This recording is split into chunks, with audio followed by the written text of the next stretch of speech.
I have one. It's from I want. Will I be able to recognize winning or something to make sure? I'm gonna introduce that. Oh, okay. I have to just something with my. Oh, okay. All right. Oh, wow, good. They have a plan and long weekend.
Today we have guest speaker, Sheikh Tariq Patanam. He's joining us. We're very blessed to have him come and help give us this update today. Brief introduction. Sheikh Tariq, he began his studies with the memorization of the Quran for high schools, and since then he studied Aqidah, Tasawwuf, and with Sheikh Ramin Al-Qayyim. And he is most recently at the Markaz Imam Institute, and he's joining us today.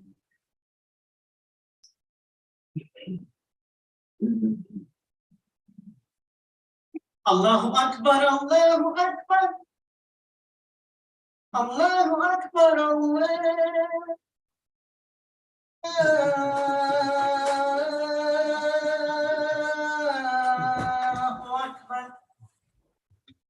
أشهد أن لا إله إلا الله أشهد أن لا إله إلا الله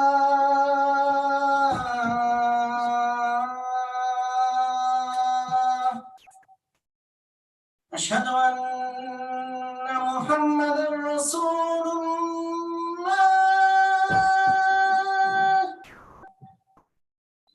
أشهد أن محمدا رسول الله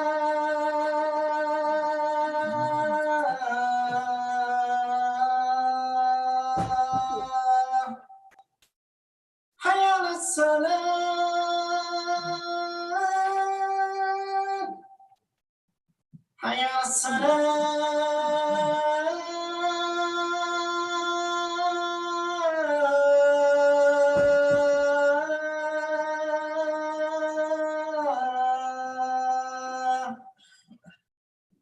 حي على الفلاح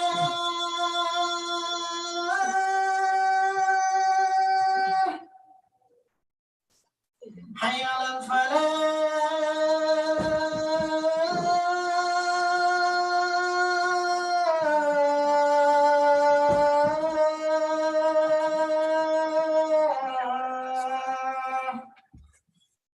الله أكبر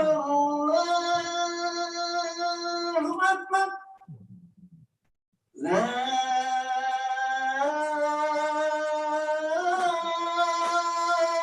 إله إلا الله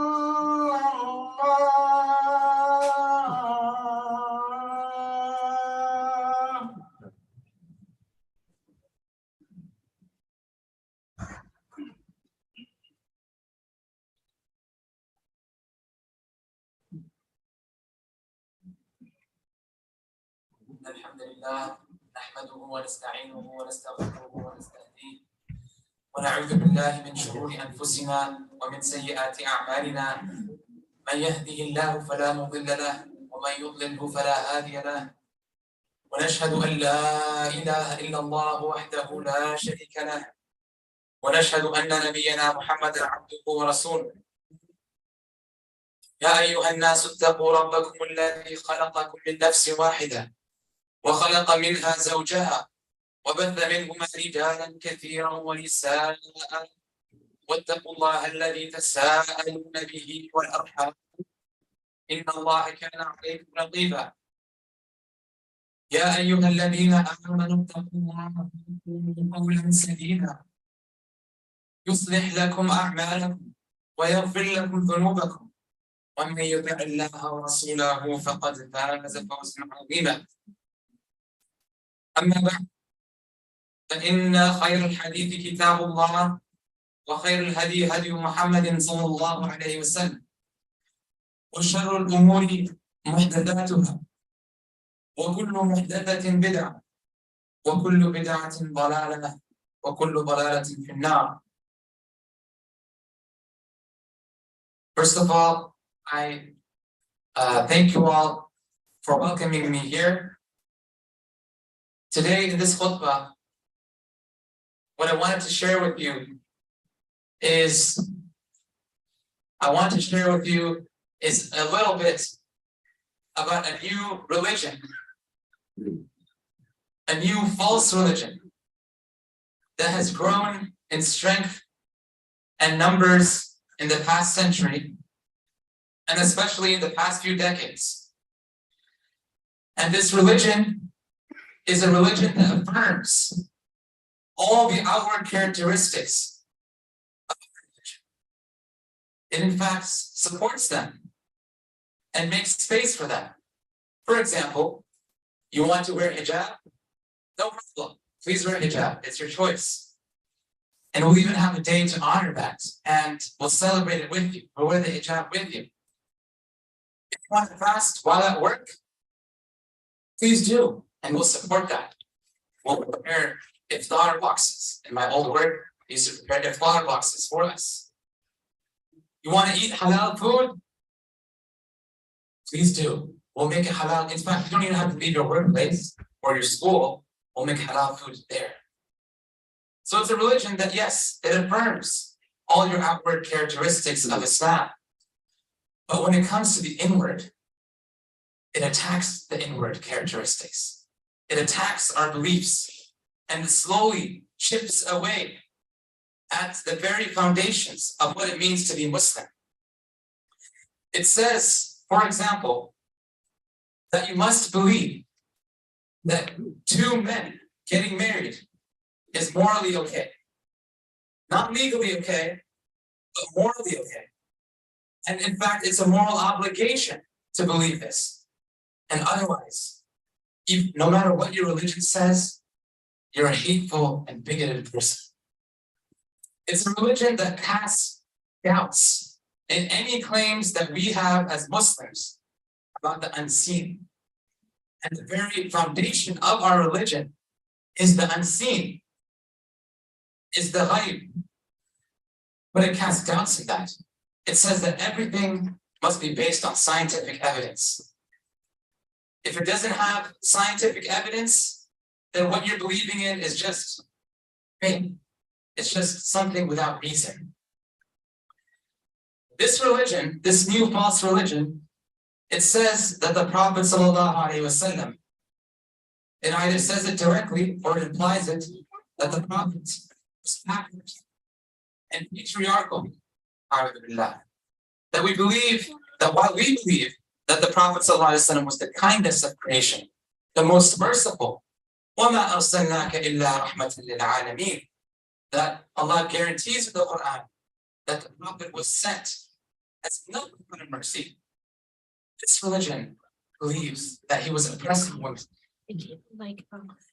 My dear brothers and sisters in Islam, this religion that I'm talking about, we can call it New Atheism. And by New Atheism, I mean a variety of isms and philosophies that attack not just Islam, but any kind of organized religion, including these philosophies include liberalism, secularism, communism, many other things, many other isms. They're being actively taught in universities and schools today, or we are passively getting them and hearing them in society, in the news and videos and around us. My dear Muslims, these isms are very real, and they're a problem for our ummah, and especially for our ummah here in America and in the West. I don't mean to scare you by citing these stats, but almost one-fourth of Muslims today are openly leaving Islam. I'm not saying that they don't pray, or don't wear hijab, or they even drink, or they do something that. No, I'm saying that they themselves are saying, I am no longer Muslim. This is by new research. And it's probably way underestimated because the people who are actually leaving Islam, oftentimes they want to hide it. They want to hide it from their friends. They want to hide it from their family. And it's not just folks who are leaving the masjid, by the way. It's not just folks who are not in the masjid. It's folks who are coming to the masjid. Because across the country, I've met and talked to parents, siblings, friends of young men and women, usually they're younger, who are leaving, and they were perhaps the sons of masjid board members, maybe even the sons of imams, and maybe the siblings of big shuyukh and community leaders that we think of. So this is a very real problem. The last point to drive home the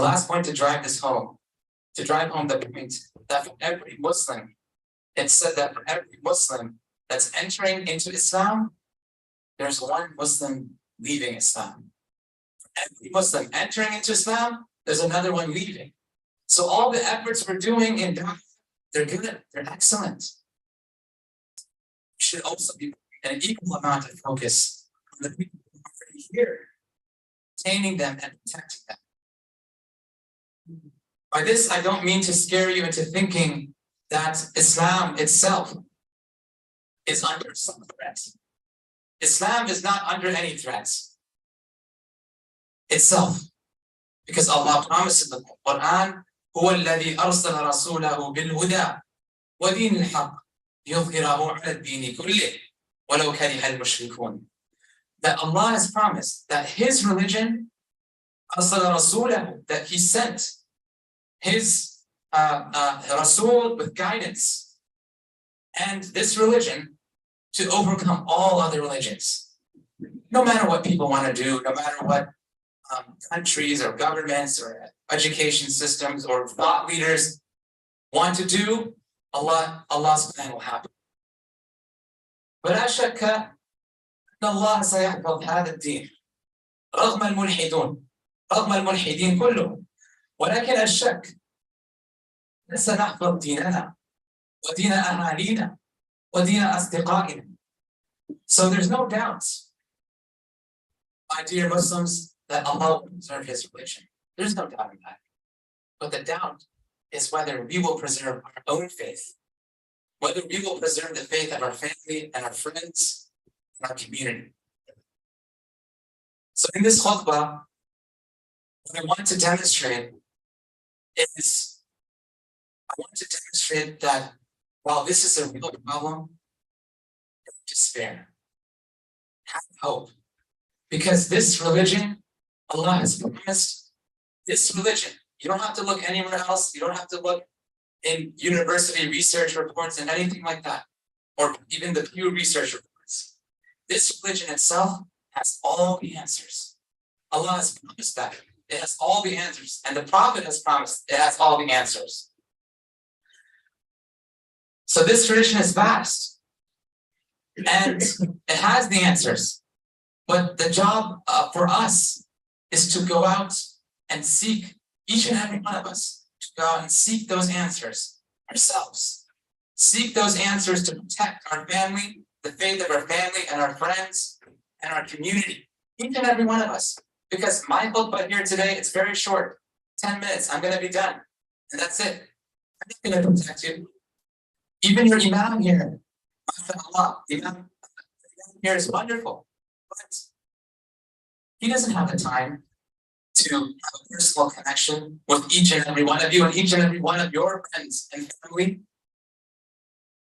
And it's not that people on YouTube, the scholars on YouTube, they're doing wonderful work, putting out wonderful videos. They don't have the time. They don't even know possibly that you exist, let alone your friends and your family. So it's up to each and every one of you to go, each and every one of us, to reclaim that tradition for ourselves. Now you might be asking, how does Islam actually have all the answers? You know, maybe I've heard this before, Islam has all the answers. But tell me, where in the Quran does Islam address evolution? Where in the Quran does Islam address how to answer when people ask us about homosexual relationships? How do we answer that with mercy and kindness, also with truth and justice? Where in the Quran does it answer that? And you would be right. The Quran and Sunnah, they don't directly answer it in one sense. What they have is the universal principles. Okay? They have the universal principles for us to find the answers.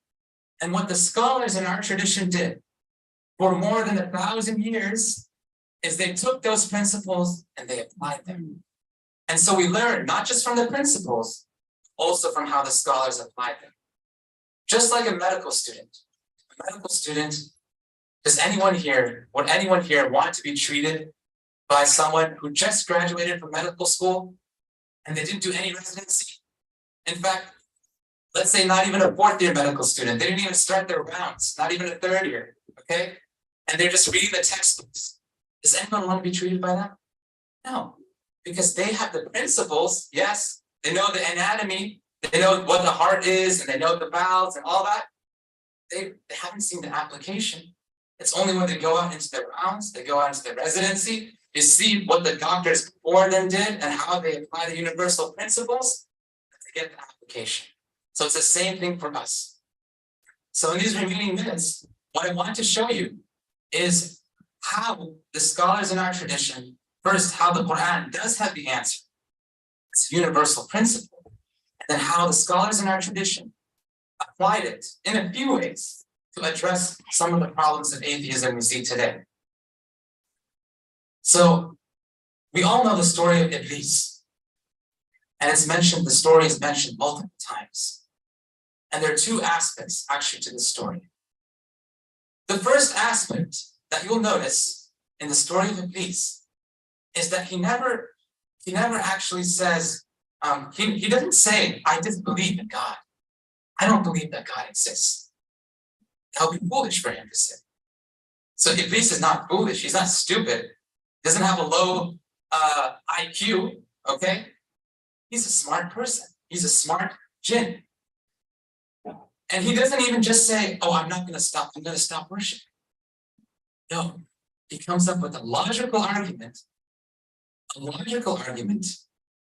as to why he's going to stop worshiping and why he is right, despite what Allah says.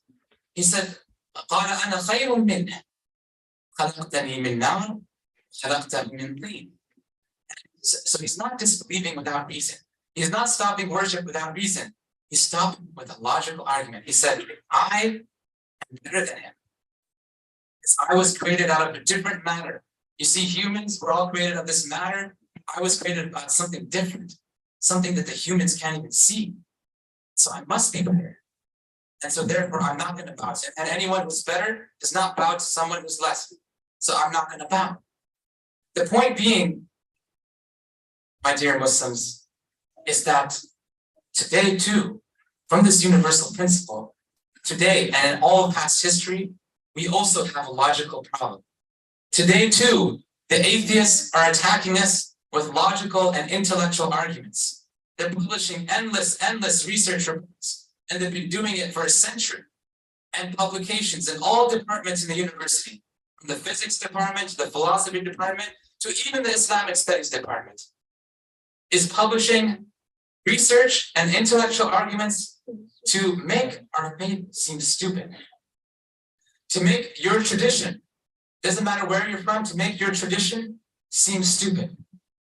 Whether you're from Saudi Arabia, Egypt, Afghanistan, Morocco, India, Pakistan, this tradition, this post-enlightenment Western tradition, secular tradition, they sent their intellectuals all over the world to study them and to figure out how do we disconnect these Muslims from their tradition.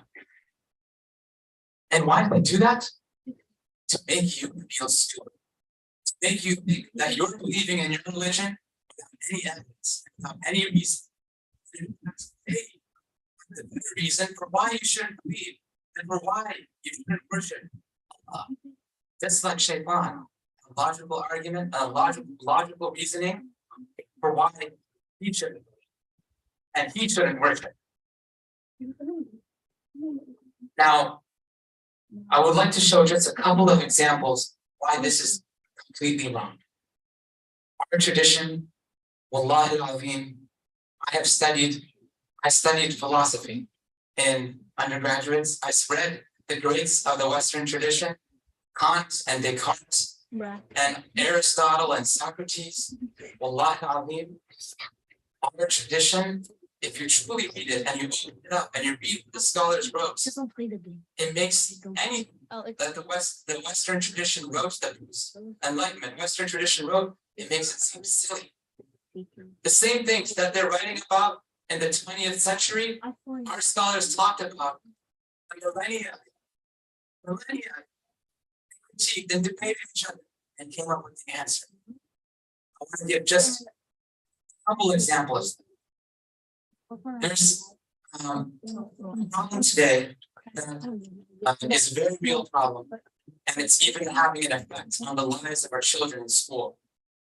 And there is one dimension in which the atheists and liberalists attack us, is they try to separate. They try to say that there's no such thing as, simply, they try to say that there's no such thing as a physical gender. They say there's a difference between gender and gender identity. There's a difference between a sex as male and female and gender as male and female.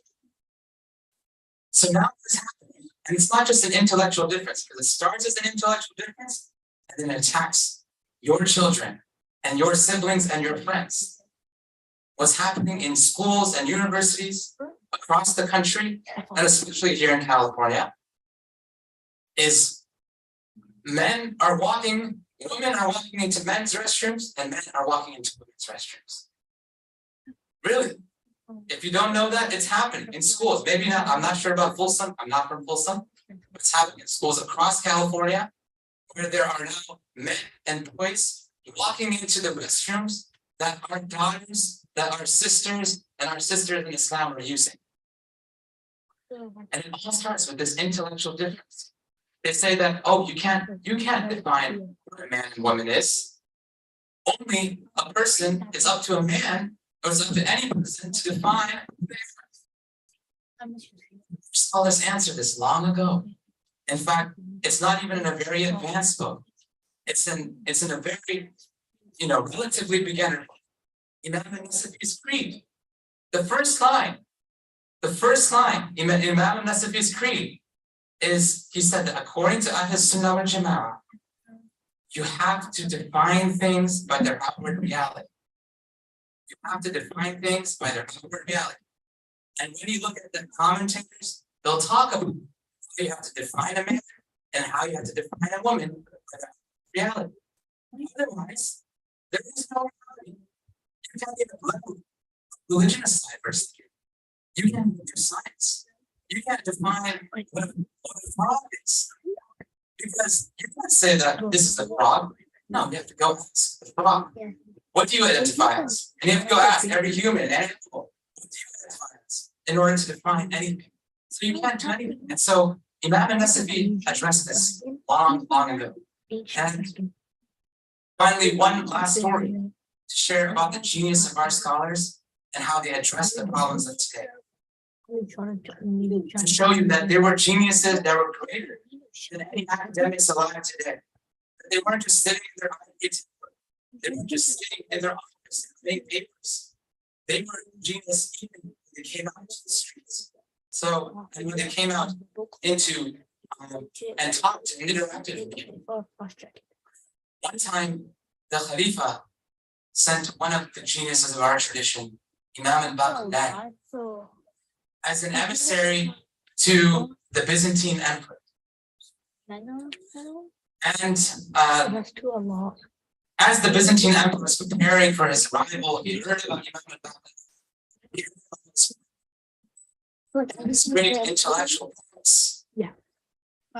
His visitors told him that there's something you should know about the Muslims. That when he comes, he's not going to bow to you. He's not going to bow to you like any of us do, because the Muslims don't bow. Least of all, Imam al-Baqillani. So the Byzantine Emperor was also intelligent. He was also smart, and he also had his own means of conniving to convince people. So he said, you know what I'm going to do? I'm going to make it bow to me. This door, the door to the entrance to my throne room, and make it lower. So when he comes in, he is forced to bow. Okay. So Imam al-Baqillani came here to the Byzantine Emperor's throne room, and he was about to enter. And that's when he saw this door is extremely short. I can't go in. And he didn't say anything out loud. So thinking all this, then he realized that's exactly what the Emperor was trying to do. So what did he do? He turned around. He went back first into the room. So it shows you, and he entered back first to the Emperor. So it shows you that our scholars, they weren't just geniuses writing papers. They did that too. But they were so quiet and they were so intelligent that they were able to think on their feet, to refute arguments and logical arguments, intellectual arguments.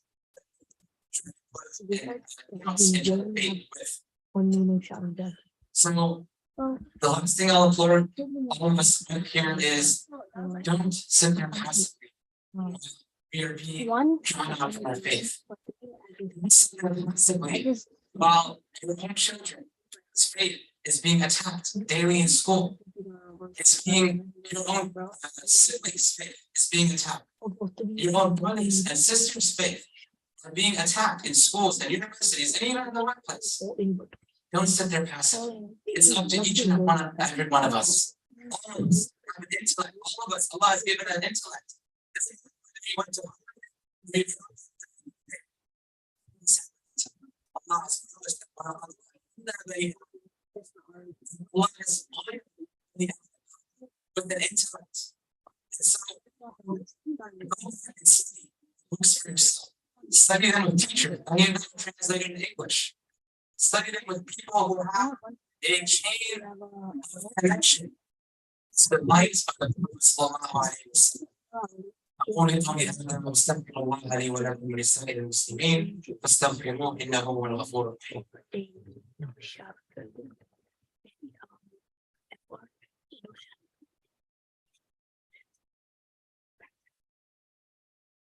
بسم الله الحمد لله والصلاة والسلام على رسول الله. Now, I don't want to go over the time for khutbah or my dear brother Hafiz, who was not here, will hear about it and correct me for that. But to very briefly point out the second theme in the story of Iblis, as Allah says, "Astakbarta am kunta min al-'ali," that the reason Iblis worship is not just this logical argument, not just an intellectual reasons, but his entire logical argument and intellectual reasons were based on a disease. It's based on emotion. And that emotion is arrogance. You have arrogance, and that's why Allah said, "Astakbarta am kunta min al-'ali." Do you have arrogance? Allah's asking rhetorically, because he did have arrogance. In the Islamic tradition, the intellect, emotion, in the heart. The intellect and emotion in the heart. Yes, the brain is there as a conduit. Sometimes you don't have the brain. You're stupid and you don't have the brain. It says in the Quran, so there's always something. It's the same thing we see. Emotional abuse. Somehow, the Islamic tradition has the answers to. And not me giving you any answers. Just one simple example. Imam Ghazali wrote an entire book. He said, he wrote an entire book called Alchemy of Happiness. And in it, he details how if one lives Islam and understands Islam with the heart, then you will be the happiest person in this world. No one can be happy except a Muslim who understands with the heart. So again, for all of us to go back and open these books. They're translated to English. A lot of them. And explore how true Islam is. Explore how Islam will only bring goodness for you. No matter what people are trying to put down in your faith, no matter what feelings you feel. Islam will only bring goodness for you. And the Prophet is in the promise that he said, "عَجَبًا لِأَمْرِ الْمُؤْمِنِ إِنَّ أَمْرَهُ كُلَّهُ." So the person who understands this with her heart, He's bad at it. this all to the straight path and bring back anyone who has been misled. Preserve anyone who's still in this faith. ربنا لا تزغ قلوبنا بعد إذ هديتنا وهب لنا من لدنك إنك أنت الوهاب إن الله وملائكته يصلون على النبي يا أيها الذين آمنوا صلوا عليه وسلموا تسليما اللهم صل على محمد وعلى أصحابه والأنبياء والمرسلين جميعا يا رب العالمين. إن الله يأمر بالعدل والإحسان وإيتاء ذي القربى وينهى عن الفحشاء والمنكر والبغي يعظكم لعلكم تذكرون ولذكر الله تعالى وأولى وأسوى جل وأتم وأكبر.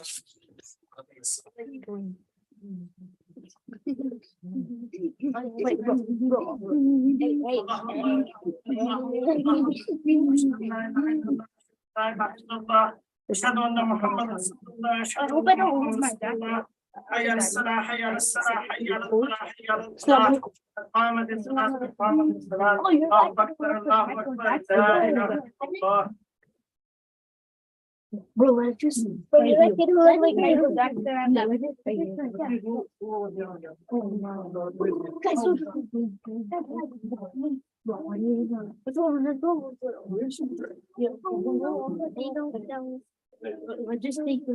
everyone lined up, inshallah? I like this.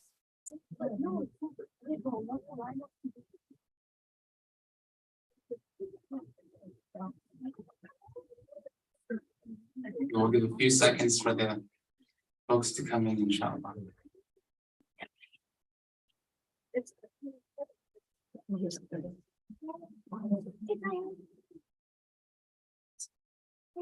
What does this connect to, bro? What is this? Allahu Akbar. الحمد لله رب العالمين الرحمن الرحيم مالك يوم الدين إياك نعبد وإياك نستعين اهدنا الصراط المستقيم صراط الذين أنعمت عليهم غير المغضوب عليهم ولا الضالين.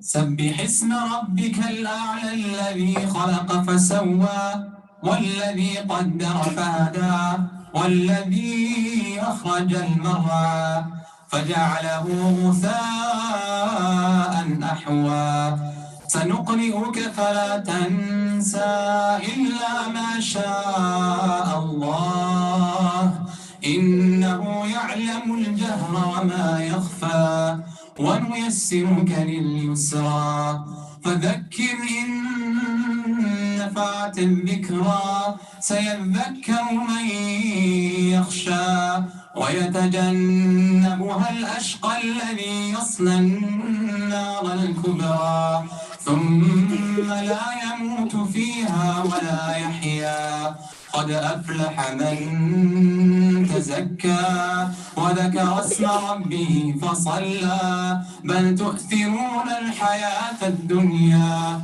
والآخرة خير وأبقى إن هذا لفي الصحف الأولى صحف إبراهيم وموسى. الله أكبر.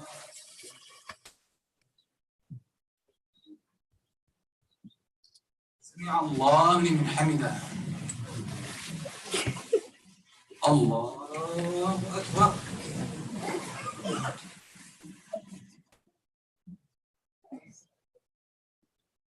الله أكبر. الله أكبر. الله أكبر. الحمد لله رب العالمين الرحمن الرحيم مالك يوم الدين إياك نعبد وإياك نستعين اهدنا الصراط المستقيم صراط الذين أنعمت عليهم غير المغضوب عليهم ولا الضالين.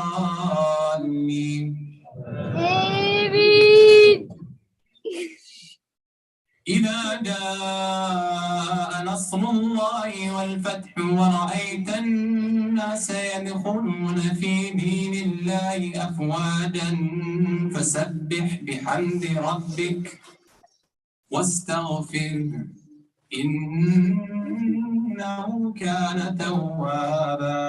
الله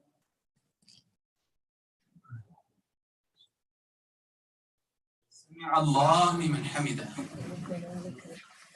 الله أكبر.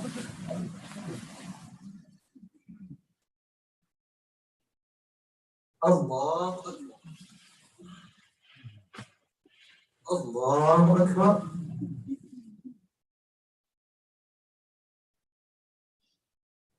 الله أكبر.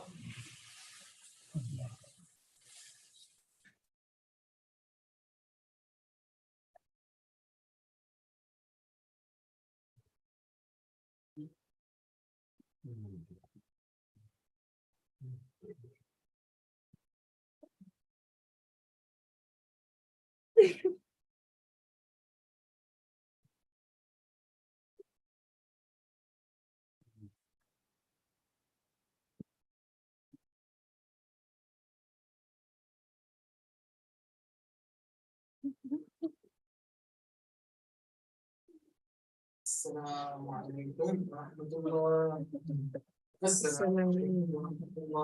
your mouth, kiddo. What the heck is that? You throw it in there. Oh, it's talking about socks everywhere.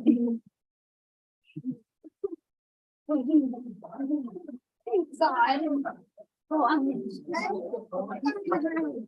Assalamu alaikum wa rahmatullah.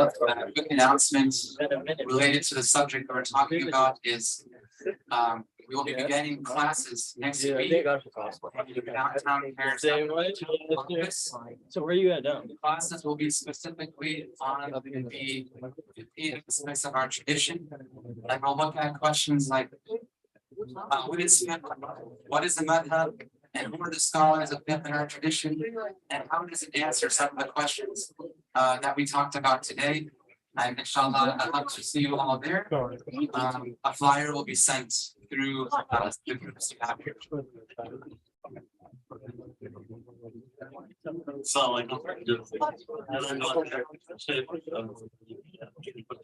Some MCF announcements, please. First is we have the youth boys dodgeball today at 3 p.m. after second Jummah. It's for boys 13 and older. It's here at MCF. You can sign up online or talk to Brother Bars. Second, we have the girls Qiyam tonight at MCF, starting at 10 p.m. until Fajr for girls 16 and older. And you are welcome to please bring your fathers or mothers also to join. And there will also be a few brothers providing security overnight. So make sure it's safe. Registration for that is online, and you can bring a dish and join other sisters for a night of dhikr, beyond food and discussions. The third announcement is that we have Ustad Mustafa Briggs visiting Sacramento from the United Kingdom. He's presenting a lecture called The Richest Man Who Ever Lived tonight at 7 p.m. at Care Center in Sacramento. That's at 1616 Del Paso Boulevard. Starts at 7 p.m. He's an amazing speaker. Encourage everyone to come and visit that program. This is the first time Mustafa Briggs is coming to Sacramento in a long time. The fourth is we have a Ramadan workshop at MCF this Sunday from 4:30 to Isha. This isn't a lecture, it's led by Sheikh Muhammad Al-Zayed. This is more of an interactive workshop. A lot of us, including myself, we always have a lot of goals when we start Ramadan, and then sometimes we have difficulty reaching those goals. This workshop is to identify our goals, define them, track them, and set up a system so that we make sure that we finish Ramadan in the best state possible, inshallah. So that is this Sunday, 4:30 until Isha, and there's also going to be a food truck here. So if you're interested in attending the workshop, there will be a food truck, so you can also have dinner here at the same time. And even if you're not attending the workshop, you can still come and visit the food truck, inshallah. And the last announcement is this coming Friday, March 3rd, we have our family night program with Sheikh Tariq Patanam, who is traveling all over Seattle to come visit us. You can register online for dinner, and there will be babysitting and respite care provided for that, inshallah. Jazakallah khair for listening to all these awesome solid.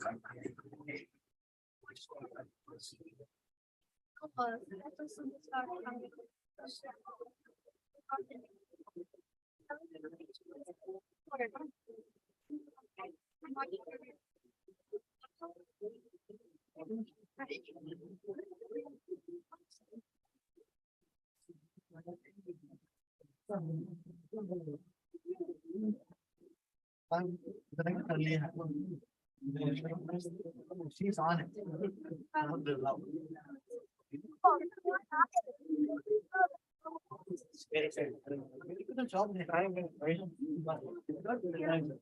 Good job.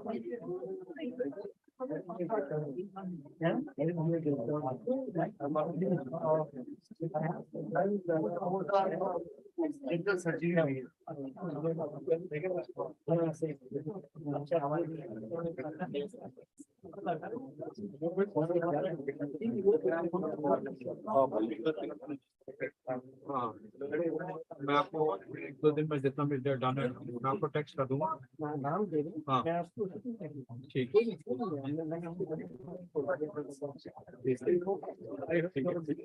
तो वो क्योंकि मैं low income वाले तो मिल ही रहा वो तो 6 महीने साल से पहले नहीं मिलेगा